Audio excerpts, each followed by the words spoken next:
Now let's look at mobility in the Indian caste system and how that mobility has increased in recent times. We'll consider the scheduled castes and tribes, groups which were formally defined in the Indian Constitution of 1950. Historically, these have been disadvantaged groups in India. Researchers find that their educational and income mobility is converging to levels for non-scheduled groups.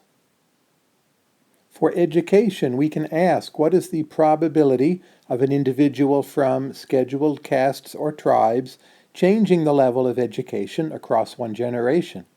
If we go back to 1983, that probability was 42%. In 2004-2005, that probability has gone up to 67%. To put that in perspective, compare it to the probabilities for non-scheduled castes, scheduled tribes. That probability went from 57% to 67%. What we can see is that by 2004-2005, for both groups, it was 67%. For the scheduled castes and tribes, the largest changes are movements out of illiteracy to being able to read and write.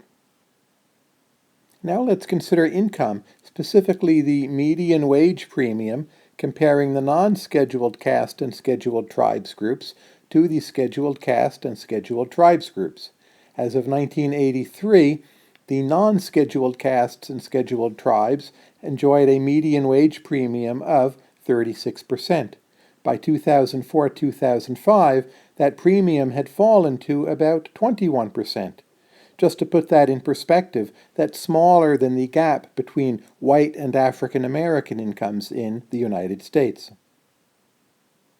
We can also consider elasticity of income for the scheduled castes and scheduled tribes groups. That is, we're comparing now the children with respect to their parents. If the parents earn, say, an extra 1,000 rupees a year, over time, how much more can we be expecting children from those families to be earning? In 1983, that elasticity was quite high, 0.9. That means that the incomes of parents are quite well predicting the subsequent incomes of their children. Yet by 2004-2005, that elasticity had gone down to 0.55. For the non-scheduled castes and scheduled tribes, that elasticity in 2004-2005 is sitting at about 0.61. That means for the scheduled castes and scheduled tribes, the incomes of parents actually have less predictive power for the incomes of children compared to the non-scheduled castes and scheduled tribes. That indicates rising income mobility.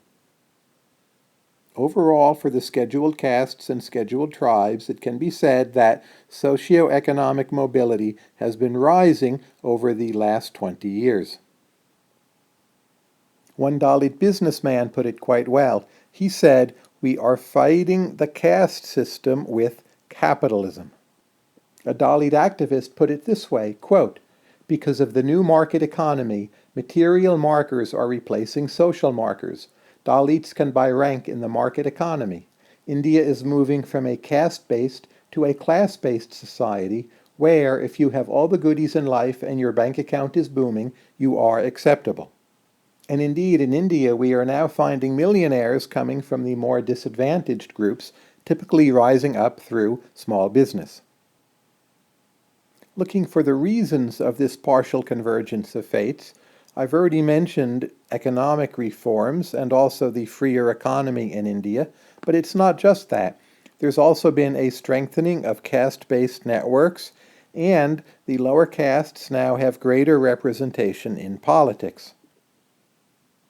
To read more on this fascinating topic, well, at the popular level, there's that New York Times article referenced earlier, but to take a look at the numbers and the formal research, there are 2 papers by Natkovska, Lahiri, and Paul, and they are here, and they are both available online.